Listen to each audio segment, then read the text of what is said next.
Baik, bismillahirrahmanirrahim. Assalamualaikum warahmatullahi wabarakatuh. Kembali bersama kami dalam Bincang Bersama Sivitas SD Talhamidiyah Bojonggede. Pada hari ini, Jumat 16 Agustus 2024, waktu menunjukkan pukul 10.00 waktu Indonesia Barat. Pemirsa dimanapun berada, seperti biasa, saya tentunya didampingi oleh seorang Sivitas SD Talhamidiyah Bojonggede. Untuk menyingkat waktu, mari untuk beliau memperkenalkan diri. Ibu, boleh tahu namanya siapa? Assalamualaikum warahmatullahi wabarakatuh. Nama saya Nur Fadila SPD, biasa dipanggil Ibu Dila.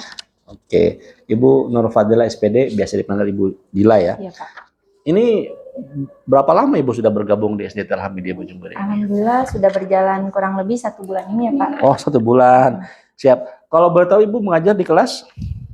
Di kelas 3 Aljabar. Kelas 3 Aljabar. Boleh saya menyapa? Boleh dong.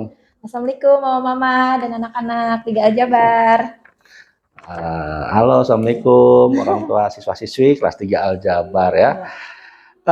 Ini kelas 3 ini kan kalau di tingkat SD ini tengah-tengah nih ya, bawah enggak, atas enggak. Itu bagaimana tuh suasana Ibu mengajar di kelas 3 itu? Suasananya itu setiap anak itu memiliki karakteristik yang berbeda ya, Pak. Oke. Ada yang aktif, ada yang tidak aktif gitu sih, Pak. Tantangannya seperti apa tuh menurut Ibu dengan karakteristik yang berbeda itu? Nah itu Pak, setiap anak itu memiliki karakteristik yang unik, jadi itu merupakan PR untuk saya memahami mereka seperti itu Pak, untuk mencapai KBM yang sesuai dengan tujuan yang dibuat oleh sekolah.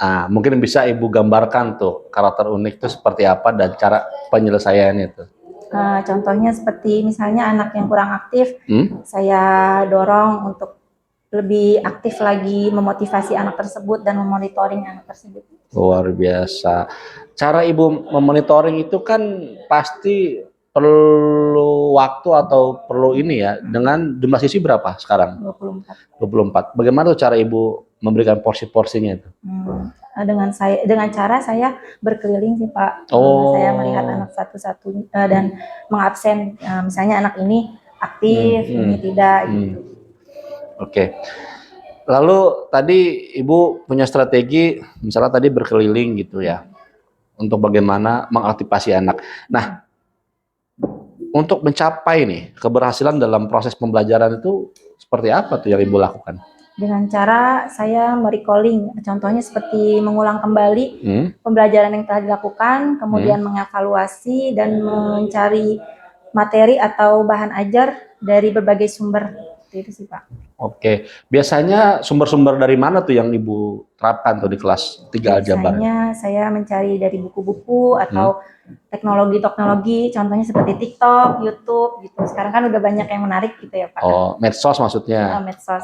Nah, dalam media medsos itu Ibu ngambil dari sumber random aja atau Ibu sudah punya tuh referensi-referensi khusus tuh? Ada yang random, ada yang sudah memiliki referensi sih Pak. Oke. Nah, dari yang sumber-sumber yang Ibu ambil tentunya yang kira-kira pas ya, yang bisa diterapkan di 3 Aljabar gitu ya. Yang sesuai dengan materi gitu. Nah, saya pengen tahu nih, kita dan pemirsa khususnya orang tua siswi Aljabar, 3 Aljabar, kepengen contoh nih dari Ibu ngambil bahan dari referensi itu lalu diterapkan di kelas 3 Aljabar itu seperti apa misalnya? Misalnya contohnya dalam pembelajaran matematika, saya mengambil model pembelajarannya seperti itu Pak. Saya kira misalnya menarik yang anak-anak bisa cerna dan contoh dan dengan baik, insya Allah langsung saya praktekkan pada anak-anak. Dan selama ini berhasil? Alhamdulillah berhasil, nilainya pun alhamdulillah. Oke, selain matematika ada lagi yang bisa Ibu contohkan kepada kami gitu?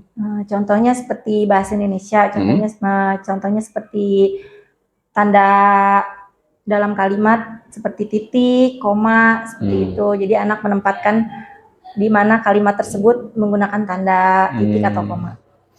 Jadi Ibu Dila ini luar biasa mengambil referensi dan diterapkan di kelas. Padahal ya sebenarnya mungkin itu juga Ibu waktu mengambil di rumah ya? Iya, saya persiapkan dari malam atau sore. Bisa kita tepuk tangan dulu nih pemirsa. Jadi beliau sudah berikhtiar dengan keras intinya bagaimana untuk membuat Tiga Aljabar ini ya selangkah lebih maju dengan ambil referensi walaupun di rumah gitu ya kurang lebih. Ini sebelum di sini apa Ibu ada pengalaman mengajar? Alhamdulillah Pak, saya sudah pernah mengajar di SD negeri dan di SMA negeri. Wah, jauh tuh ya dari SD ke SMA, sekarang ke SD Ya, lagi. makanya dan saya sempat vakum juga beberapa tahun sih Pak. Oke, luar biasa Ibu Dila pengalaman ya. Baik, ini pertanyaan terakhir nih. Ini apa nih harapan Ibu untuk siswa-siswi SDT Alhamidiyah Bojonggede ini? Harapan saya untuk siswa-siswi di SDIT Alhamidiyah semoga semakin disiplin, jujur, berkarakter, dan memiliki kemampuan akademik dan non-akademik, dan bisa mengaplikasikan kebiasaan-kebiasaan baik yang ada di sekolah ini seperti sholat duha, sholat tepat waktu. Amin. Nah, itu aja sih Pak. Luar biasa. Sekali lagi tepuk tangan untuk Ibu Dila. Pemirsa, demikian bincang bersama Sivitas SDT Alhamidiyah Bojonggede pada kesempatan kali ini. Tentunya apabila ada kurang-kurang mohon dimaklum karena seperti biasa proses syuting kita tanpa editing dan tanpa pengulangan gitu. Nah, sebelum saya tutup ada yang mau ditambahkan lagi? Mungkin? Jargonnya Pak. Oh, boleh jargon, gimana jargonnya? Ayo, SDIT Alhamidiyah hebat, berkah, manfaat. Gitu. Baik, terima kasih Ibu Dila. Demikian wawancara kita. Sekali lagi mohon dimaafkan. Billahi taufiq wal hidayah. Wassalamualaikum warahmatullahi wabarakatuh.